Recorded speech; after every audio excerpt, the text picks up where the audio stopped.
Се надевам дека имате убаво викенд попладне и дека сте подготвени да уживате во содржините кои ви ги подготвивме во денешното издание на Fairplay. А во нашата спортска зона денеска ќе се движиме со голема брзина, со одветна на онаа со која што редовно се движи нашиот гостин. Ние сме потполно подготвени на стартот, а се надевам дека вие ќе останете со нас се до пристигнувањето на целта.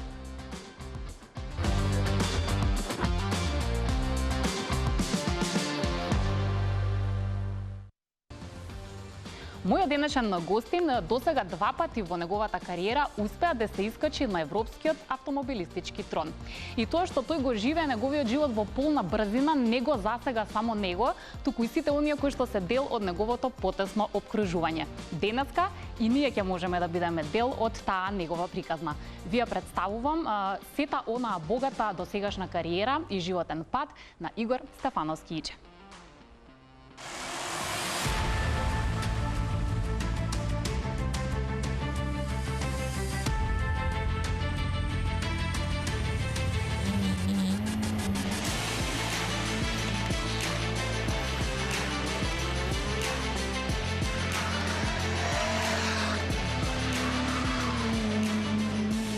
Каде што времето се мери поинаку.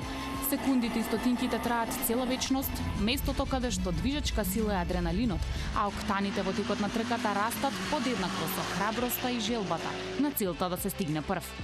На автомобилистичките патеки, досегашен македонски апсолутен рекордер со освоени 2 европски титули е Игор Стефановски Иџе.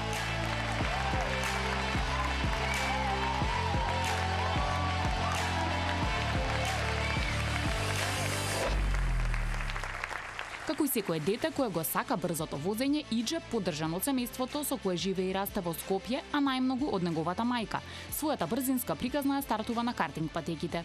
Од постариот брат Дејан го учи и наследува можеби најважното – пасијата кон автомобилизмот. Се наоѓаме во моментов на една многу убава и важна локација, зашто сме всушност на оваа адреса. Точно така, се наоѓаме на улица Салвадор Еленде број 68, на ова прекрасно место каде што започнува патот до успехот на Игор Иџе Стефановски. Овде имаме многу ноќи непреспиени, тука ги подготвувавме нашите две возила, југовците, познатите југовци, и имаме многу убави спомени.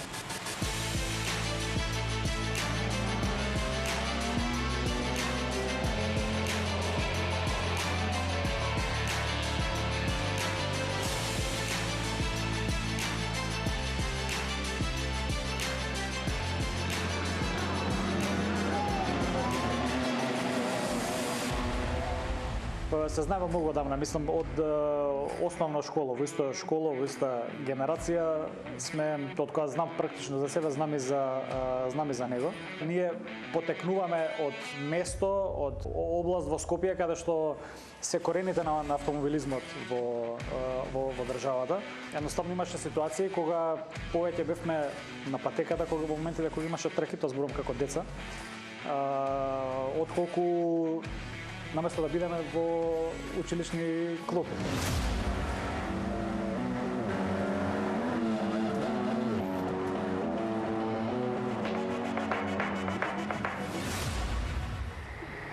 Се наоѓаме на Водно, на местото каде што всушност се раѓа љубовта на Иџе кон автомобилизмот. 2001 година е моментот кога тој ја вози првата негова официјална трка во кариерата и тоа со возилото на неговиот постар брат. Подоцна веќе има сопствено приспособено возило за тркање, со кое што веднаш станува неколкукратен шампион на Македонија. Кога ќе се спомене Водно за сите останати, за сите други останати, значи Водно представува пешачење до крст, жичара, чист воздух. За нас, за мене и брат ми Водно, кој ќе се спомне, значи прв влак, втор влак, Видиковец, Јанева кривина, Лаживере. И јас во 2001 година настапував на ридските патеки и на кружните патеки во двата шампионата. Последната трка од каде што се одржуваше на познатата патека кај Скопски сајам, кај македонска телевизија. Игор изрази желба, имаше голема желба кон автомобилите, му го стапи возилото и на само 18 негови години успеа на саботните квалификации да го обезбеди пол позицијата, првото место, меѓутоа поради механички дефект на менувачот мораше да застане.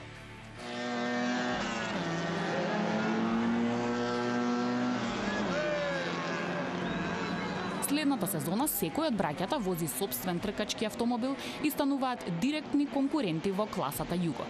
Дружбата си ја имавме постојано, значи консултации едно друго, меѓутоа кога ги ставивме кај цигите, кога ќе се начекавме на стаза, тука нема веќе братство, си бевме конкуренти. Во 2004 година јас станав шампион на ридски патеки, таа година, истата година Игор стана шампион на кружните патеки, така да двајца браќа во една година шампиони на Македонија. Трката беше добра, конкуренцијата е во оваа класа, можам да кажам, најака. Сите се добри шофери. Првото возење имавме мали незгоди, така да кажам, околу гумите, меѓутоа второто се подобривме.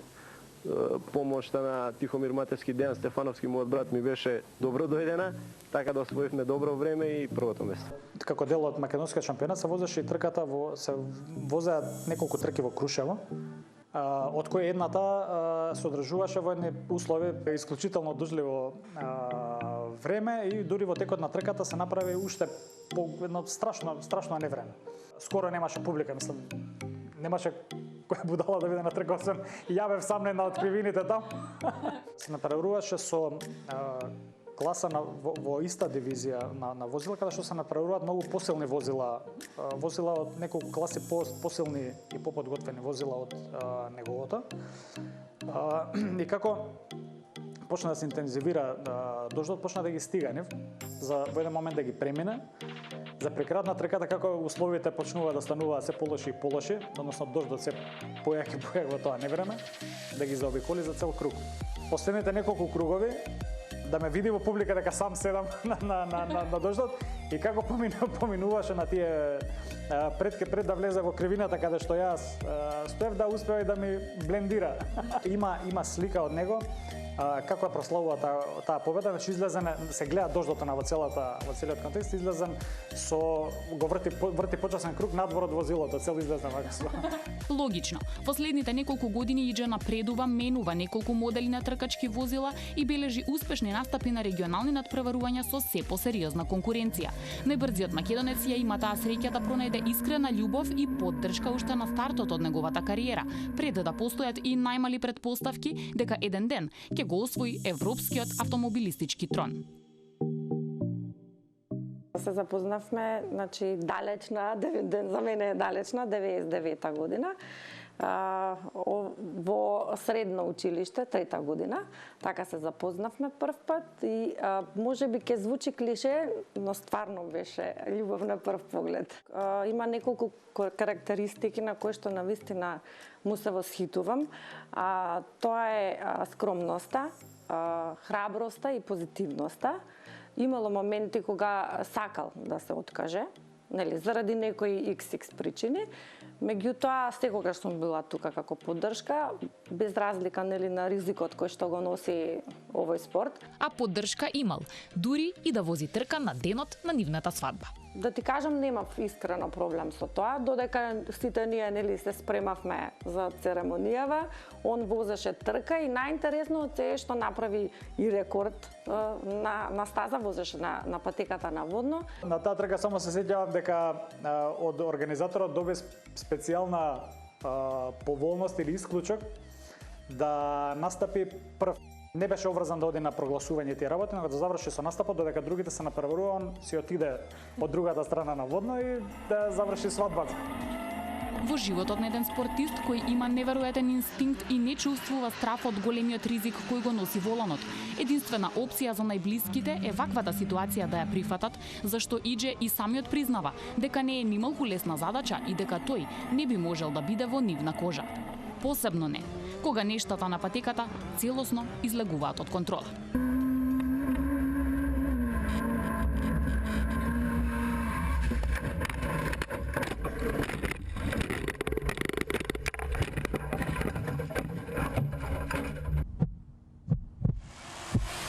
што мене ме импресионира најмногу кај него е начинот на кој што се враќа после сите ситуации кои што се после сите непосакувани ситуации, без разлика дали биле ствари кои што зависат од него или од некои останати околности надвор од негова контрола.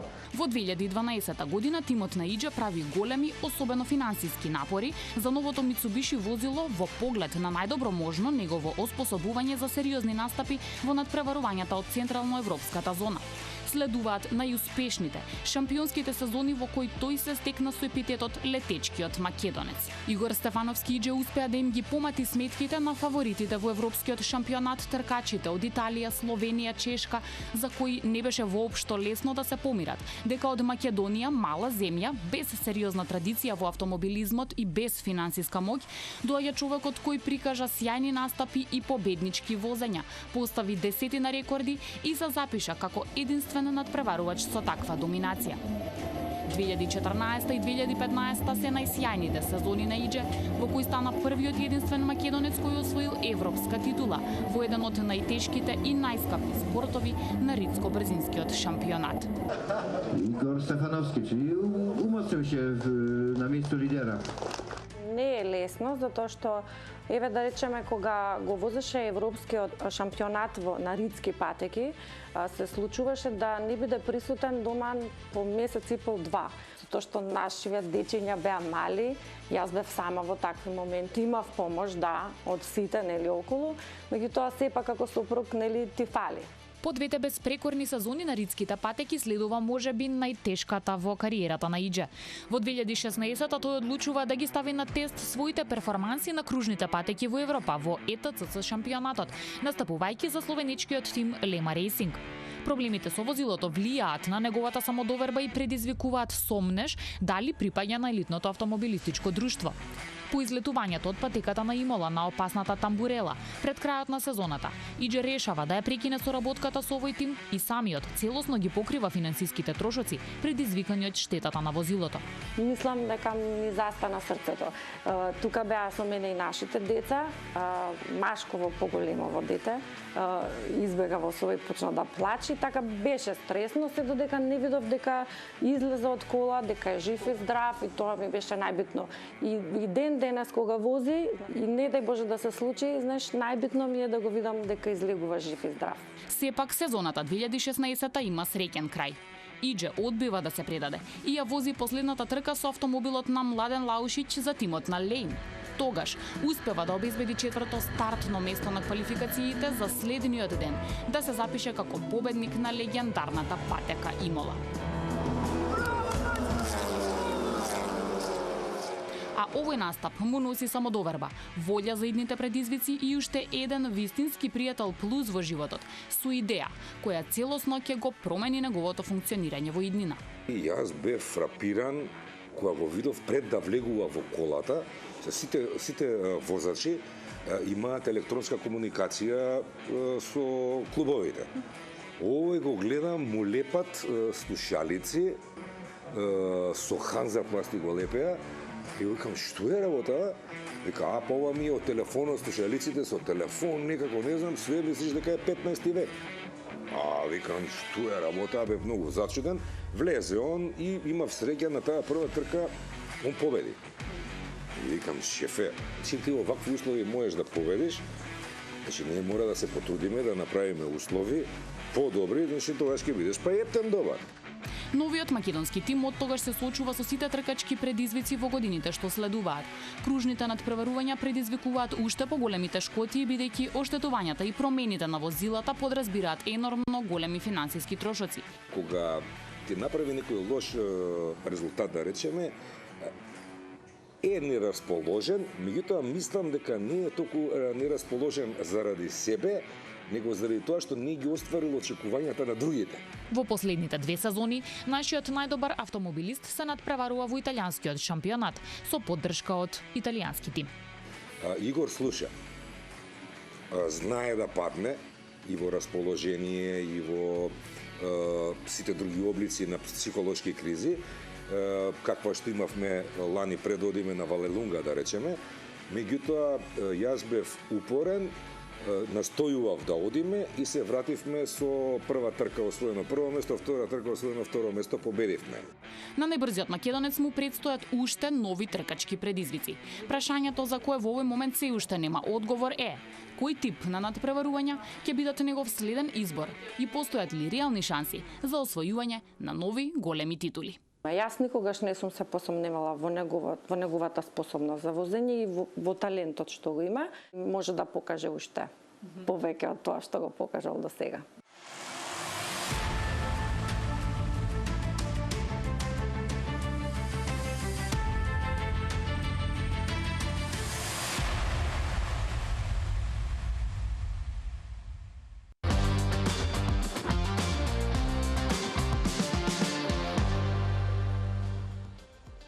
Се надевам дека уживавте во ова убава приказна, чија што цела да ве потсети дека и во животот на спортистите има емоции, а не само она што ние го гледаме, трофеи, бодови, надпревари добиени или изгубени и така натаму. Задоволство ми е како и да е во денешното издание да го пречекам најбрзиот македонец, тој е секогаш искрен соговорник, верувам дека и денеска ќе биде така. Игор Стефановски Иџе е со нас во денешното издание на Fairplay.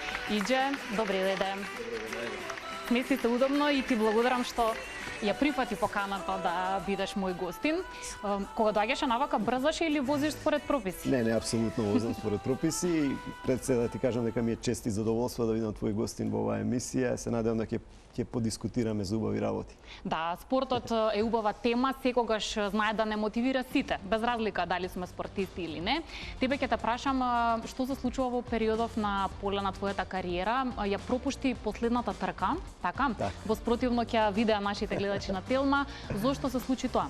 Токму така, знаете во каков период живееме моментално, ковид ситуацијата од ден на ден ескалира, се влошува, така да последната трка може да се каже дека ете една од причините кои што не отидовме е токму тоа, бидејќи влезот во Италија беше делумно забранет за граѓани од Македонија, можам да кажам, моравме да одиме во тие некои карантини, се уште не беа јасни протоколите за влез во државата и одлучивме да не ги направиме енервно големите трошоци кои што следуваа за еден таков надпревар, да не отидат во залудно, како што се вика, и одлучивме да ја прескокнеме таа трка. Не ни зависеше нешто во генералниот пласман, така да едноставно се сочувавме за наредните трки тоа што ќе биде следно. Да.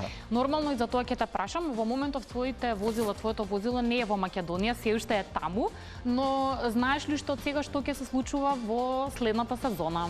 Токму така, двете возила апсолутно ми се во Италија и сето она логистика која што ми е потребна и камионот, све е моментално таму во тимот кој што ме прати оваа сезона, ПМА.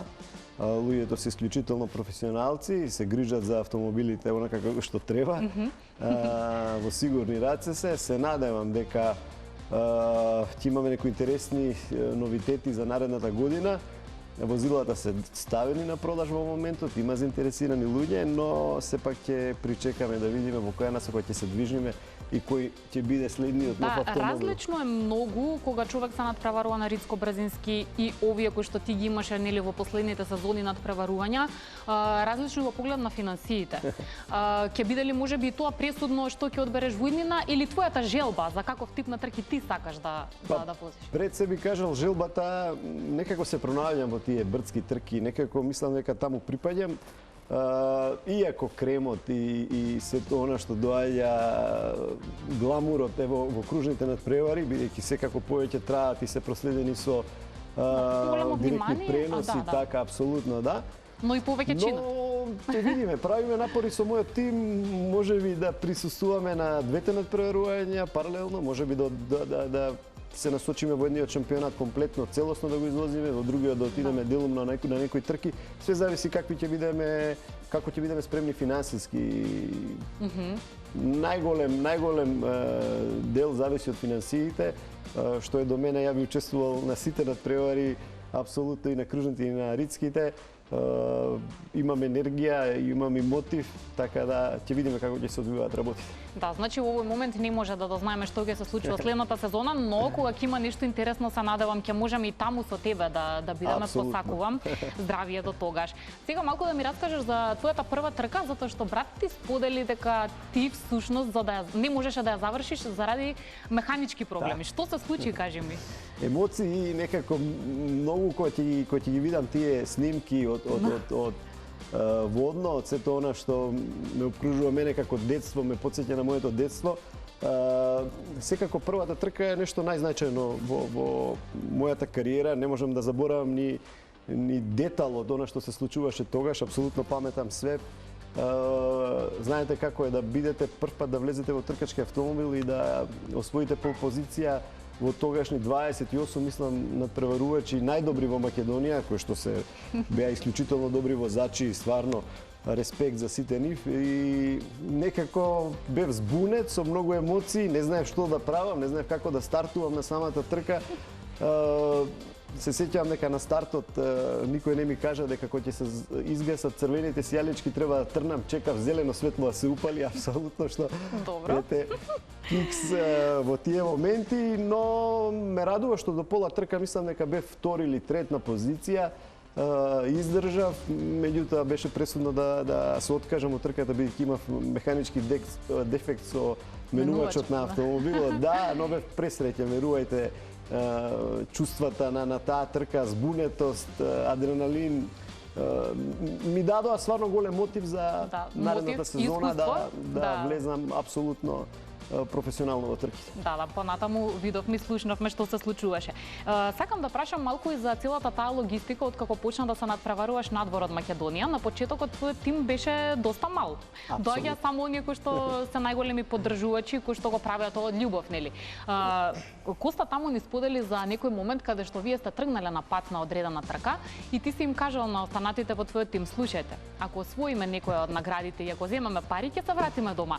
Ако не, немаме пари да се вратиме назад. Апсолутно Каде така. е тоа? Кога се случи? Тоа беше тоа? првата трка во Франција. 2014 кога отидовме, не знаевме колку трошоци ќе не бидат потребни да стигнеме до таму, не знаевме какви се трошоците на сите тие трки, колку ќе кошта котизацијата, бидејќи сепак влеговме во нешто што никој од Македонија немаше до тогаш отидено и апсолутно све ни беше новост. Имавме некои пари кои што ги земав од дома, се разбира, за тоа надпреварување, но кога стигнавме веќе таму, знаев дека доколку не ги освојам првото место и да ги земам тие пари како награда што беа за прво место, немаше да имаме средства да се вратиме назад. И им кажав, да, или се враќаме со прво место, да земеме пари да се вратиме дома, или викам остануваме тука. Сепак една многу важна работа и кај тебе, па и кај твојот тим е адреналинот. Тоа е некоја, ајде да речам, сила која што ве движи напред и кон нови и нови предизвици. Како делува кај тебе пред трака? Уште едно нешто што го дознав е дека си знаел по некој пат и да повраќаш. Да, апсолутно. Точно е тоа, така? Почна да зачестува тоа во последните години. Не знам зашто, не знам дали можеби сето она нервоза и тежината што ја носите како еден успешен спортист го прави сето тоа уште потешко да делува на вас. Знаете како е кога немате освоено ништо, сте релаксиран. Апсолутно нема одговорност. Нема одговорност. Резултатот кој ќе го направите секогаш ќе биде позитивен во јавноста, секогаш дури да завршите и 8 и 9, секогаш ќе биде дека сте направиле нешто плюс. Меѓутоа кога ќе освоите 2 европски титули, кога ќе направите толку победи, луѓето и јавноста очекуваат секогаш добри резултати. Многу е поголема тежината, затоа викам кога ќе направите резултат да го одржите нивото на успех, отколку кога веќе како no name влегувате во тие борби. Знаете како е, очекуваат и самите надпреварувачи и што се надпреваруваат со вас конкурентите и цела таа елита на луѓе кои што се таму. Сите очекуваат дека вие ќе доминирате и свето тоа прави дополнителна тежина и нервоза која што во последниот период тешко може така да се манифестира. Апсолутно, тешко може да се избегне. На некои трки е, како што кажа, и потешко и со повраќање и со сите тие работи, но се снаоѓам. Ме радува што кога ќе влезам во автомобилот, апсолутно се релаксирам, таму ми е најдобро, немам никаква тежина, да, тогаш све се менјава и одиме напред. Да, на почетокот на твојата кариера си важил за доста агресивен возач. Тоа и твојот брат ми го кажа, дека ако е млад, не се плаши, нема страф од ништо. Дали тоа остана така до ден денес или ти се менуваше во тој поглед со текот на годините? Да го исконтролираш некако? Добро кажал брат ми, да. Бев многу агресивен, поготово првата сезона, дури не завршив ни една трка на кружни надпревари. Сакав секогаш да победам, сакав по секоја цена да ги поминам конкурентите, но сето тоа роди со други несакани ситуации, со удеси, со почукнување на автомобилот и релативно тешко дека завршив трка во таа прва година. Но сето тоа беше школа, знаете како е.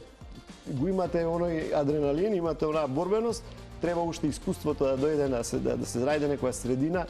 И кога ги сватив тие моменти, да, веќе после тоа беше стварно бомбастично со победи и со освојување на добри резултати. Кога веќе зборуваме за почеток на кариера, сега ќе погледнеме како успешно изгледа стартот на кариерата на еден наш млад возач, но ќе имаме и уште еден до крајот на емисијата, затоа уживајте, не го менувајте каналот, а сега одиме малку на картинг стазата.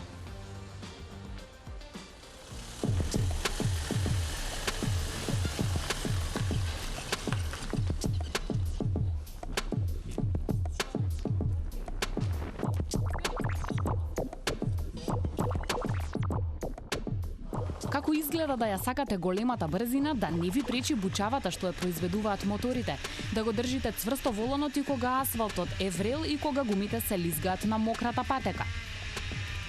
Во оваа прилика тоа ќе ни го раскаже најбрзиот млад картинг возач во Македонија, Петар Богатиновски, кој на крајот од годинава ќе има прилика да се трка со најбрзите негови врсници од целиот свет.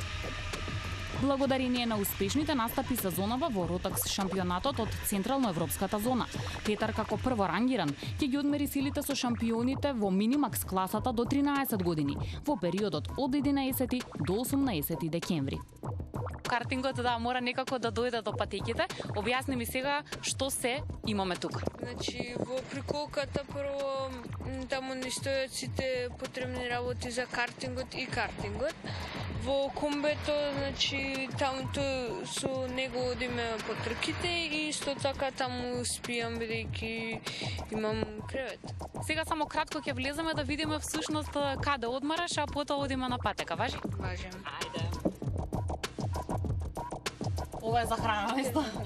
Добро, сега влези си внатре и да ми покажеш каде легнуваш. На овој кревет ја спијам. Овој душе го употребуваме кога за татко ми спие доле и ќе го ставиме на долната површина и таму спијам. Пред да биде подготвено за тренинг или трка, возилото мора да претрпи финални проверки на гумите и работата на моторот, со цел возењето да биде целосно безбедно. Благодарение на искуството на татко му, пожртвуваноста и целосната поддршка од семејството, Петар досега многу пати застанал на пиедесталот. Првпат ја почувствувал тркачката возбуда на 6,5 годишна возраст во Белград во класата Бамбини. Сите следни сезони за него се успешни. Во 2017-та освојува 2 шампионати на Србија, бидејќи Македонија нема домашно картинг надпреварување. Во 2018-та е повторно шампион на Србија и вице-шампион на Централно-европската зона во Ротакс шампионатот. Блиску е до освојување на златната кацига во 2019-та, за која се потребни 3 последователни титули, но со ова признание не се закитува затоа што почнува да настапува со македонска лиценца. Истата сезона се надпреварува во домашниот шампионат, а го освојува ВСК шампионатот во Италија.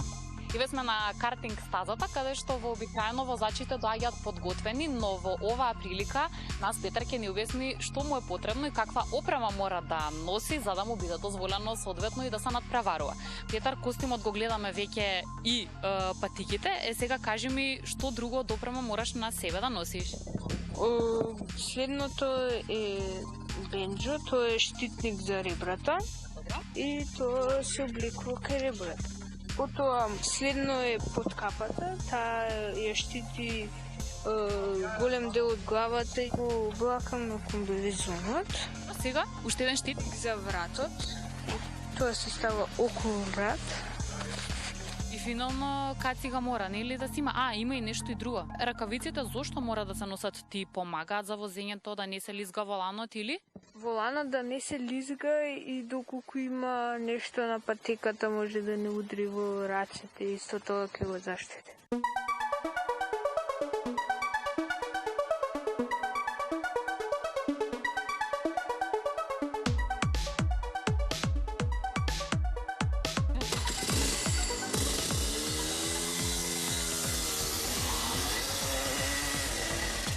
Дали е тешко да ги собереш сите овие бодови и да одиш на едно вакво големо надпреварување? Да, значи тешко беше бидејќи цел шампионат се водеше во другите држави. Прво не ни беше толку блиску.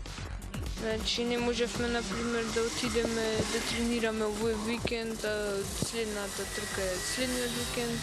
И моравме, например, 2 дена пред школа да отсуствувам од школа и да одам на некој надпревар. Има ли некоја земја од каде што секогаш има силни надпреварувачи и добри возачи? Од секоја држава има бар по еден силен или брз возач. Во Словенија има, значи, во Словенија има, во Италија имаше многу брзи. На таа патека во Бахрейн не сум бил уште, но еве имам шанса да учествувам на таа трка. И таму ќе бидат сите шампиони од цел свет. Зошто го одбра овој број? Па како мал многу го гледав филмот Lightning McQueen, многу го сакав и поради тоа, бидејќи он возеше 95 и по него ја возам 95. Hey, Lightning, you ready? Oh, yeah. Lightning's ready. Кој мислиш дека и од твоите најмногу се плаши или се кира или е возбуден кога Петар настапува и кога се надпревари? Мајка ми најмногу се плаши, секогаш највозбудена е.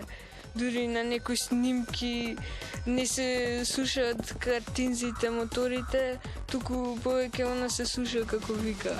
Да. Радува.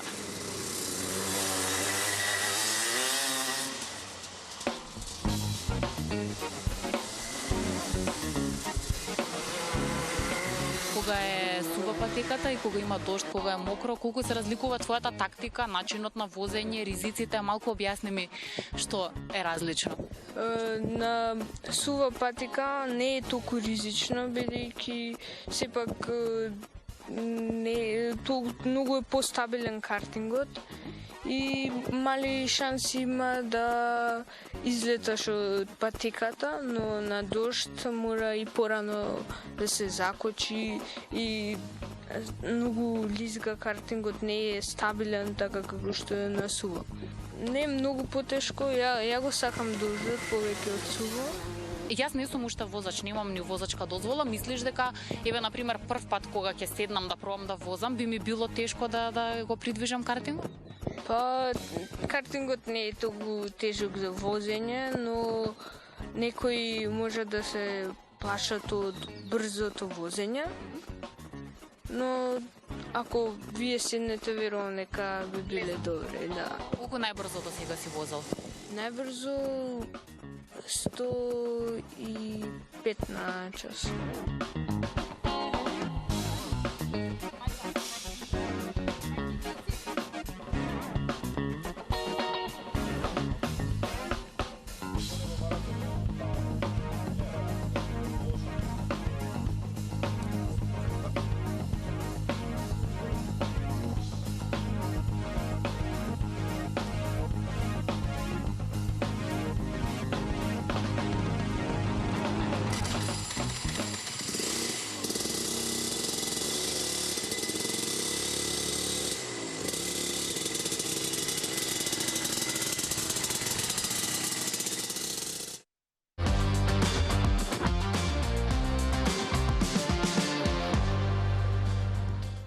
Ова беше тренинг, само наредниот пат веројатно малку подобро ќе возам и побрзо. Како и да му посакуваме среќа на Петар во Бахрейн и се надевам дека следниот пат ќе се видиме во студио со некој нов трофеј. Само Иџа сакам и со тебе да се потсетиме на времињата кога ти возеше картинзи. Точно ли е дека твојата мајка најмногу тогаш те поддржувала? Токму така. Ме радува што сега го гледаме Петар ете со сите они услови кои што ги имаат сега овие млади надпреварувачи. За жал во тој период картинзите беа многу смешни во однос на сегашните што се верувајте и оние стази што имавме. Паметам дека имавме стаза кај Подкале кај што беше и за прв пат мојата мајка не однесе заедно со брат ми на таа стаза и тогаш некако се вроди љубовта во картингот уште од прва, можам да кажам. Иако ја не можев да допрам до педалите, се сеќавам и ставаа некои потпунки за да можам да свртам некој круг. После тоа веќе зачестивме, извадивме и членски карти, одевме на тие некои надпреварувања, но сето тоа беше многу аматерски за разлика од ова сега што го имаат денешниве дечки. Ме радува што се отидени толку напред, ме радува што ете имаме талентирани возачи во картингот во Македонија и се надевам дека ќе ги надминат и моите успеси во иднина. Да, и во следните минути тоа ќе се докаже. Јас дознав дека твојата мајка не те поддржувала само тебе и да ти советува мораш да бидеш прв на крај. Има уште некои кои што добива од неа поддршка, тоа е изненадување и за тебе и за гледачите, но се знае изненадувањата доаѓаат после рекламите.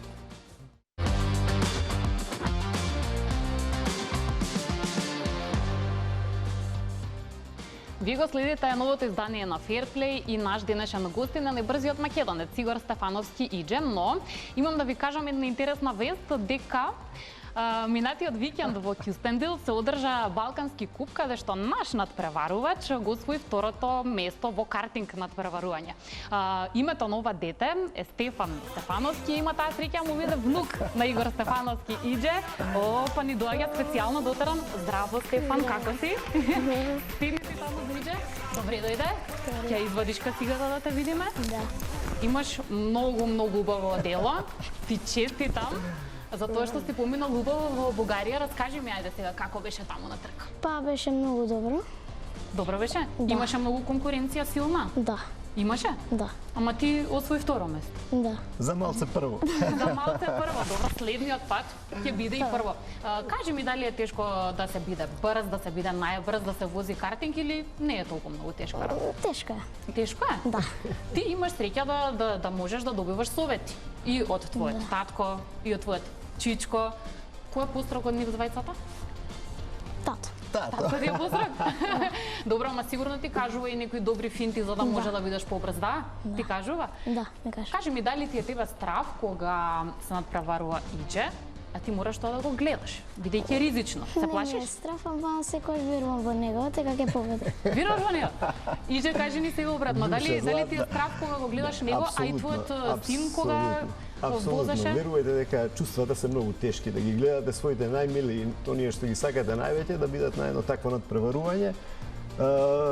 Стефанче исклучително талентирано дете. Морам да кажам, ме радува што оди толку брзо напредува во трките во картинг спортот. Тоа го докаже и стварно на трката сега во Бугарија, без никаков тренинг оваа сезона. Верувајте на толку многу голема пауза, да отиде таму и да им се наметне како фаворит на тие деца кои што возат и во италијански шампионати и во све. Апсолутно тоа е една гордост која што морам да го пофалам, стварно е спремен, но има една голема помош од мојот брат, неговиот татко, бидејќи морам да кажам дека он е доста голем техничар во однос на возењето. Неговите совети многу влијаа на мене. Се надевам дека му ги пренесува во добра форма и затоа Стефанче прави добри резултати. Се надевам дека во иднина ќе одиме на некои светски или европски првенства. Се надевам. Многу ми е мило што еве во Fairplay представуваме наши млади спортски надежи, како што е Петар, како што е Стефан и навиваме за нив во иднина. Исто така јас разбрав дека Стефан знае многу детали во врска со трките на Иџе, па неговите противници, па дури и судари. И сега раскажи ми, има некој што знаеш дека можеби му е најсериозен конкурент на Иџе? Аскона. Аскона. Добро, а кажи ми, имало ли некој најстрашен судар или излетување што ти го памтиш? Не.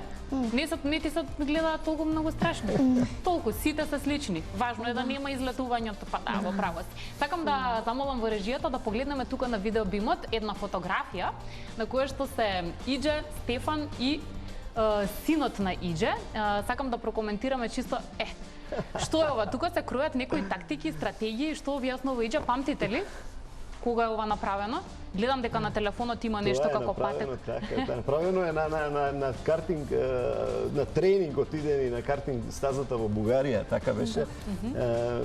Сакам да им ги докажам оние моменти кои што треба да обрнат внимание во трките и во самото совладување на патеката. Апсолутно, но многу тешко ми оди. Јас сакам сето тоа да го сватат одма, но не оди тоа така, они се сепак дечиња. Најдобро нешто е да ги препуштите дечињата да одат со некој професионалец, вие да нагледувате според моје мислење од страна, бидејќи знаете онаа релација на блискост, секогаш сакаме нашето дете да биде најдобро, но не е возможно секогаш да биде во топ форма, да биде како што треба, да. Така да ме радува што Стефанче стварно има некоја енергија со мојот брат, со неговиот татко, која што функционира многу добро и ретко е во такви сегменти, тоа го покажуваат Игор и Петар. Исто, но мислам заедно скалило во професионалноста треба да се најде некој ментор што ќе ги подучува и ќе за понатаму да бидат што подобри. Да, апсолутно. Имам само уште минутка време, ова ќе биде финално прашање. И двајцата ќе имате уште нови трки. Прво Стефан, ќе се подготвуваме сега за нешто следно. Знаеш каде следно ќе се надпреваруваш или? Ќе се надпреваруваме во Италија. Во Италија? Да. Вау! Значи сега сите тренинзи ќе бидат концентрирани за таму да се победи, така? Да. По стапките на Чичо. Да, посакувам да биде така. Идже со тебе чекаме следната сезона, така? Се надевам дека ќе имаме набрзо добри информации, се надевам дека ќе настапиме онака како што треба. Дефинитивно ми дава некоја позитивност дека третата европска титула ќе биде на дофат. Имам таква енергија и кај мене и во мојот тим, така да чекаме само да се официализира со кој автомобил и во кој првенство ќе одиме и верувам дека ќе биде добра година. Ајртон Сена рекол само првиот е прв, Апсолутно. А вториот е прв помеѓу губитниците. Само да ми кажеш, се согласуваш со тоа? Согласувам, да, секогаш моето мото е да бидам прв апсолутно на све. Све она што е како успех после првиот е само дека сте учествувале во надпреварите. Не сакам да делувам арогантно и некако дигнато, но дефинитивно тоа е мотото на секој спортист. Ви благодарам многу, бевте супер гости, ми направивте голема чест и ви посакувам уште многу први места да се видиме повторно со нови успеси во спортот. Благодарам. Ти благодарам многу, апсолутно ми беше чест и задоволство на ваква емисија. Се надевам дека ќе продолжиш во ова темпо да ги запознаеме јавноста со спортските успеси и спортските луѓе во Македонија. Точно така, благодарам многу, како што реков, се надевам дека и вие уживавте како што ние уживавме овде во студиото. Нови спортски приказни, таленти, успеси ќе ви представиме веќе следната сабота. Бидете со нас во 19:15 на Телма. Имајте убава вечер.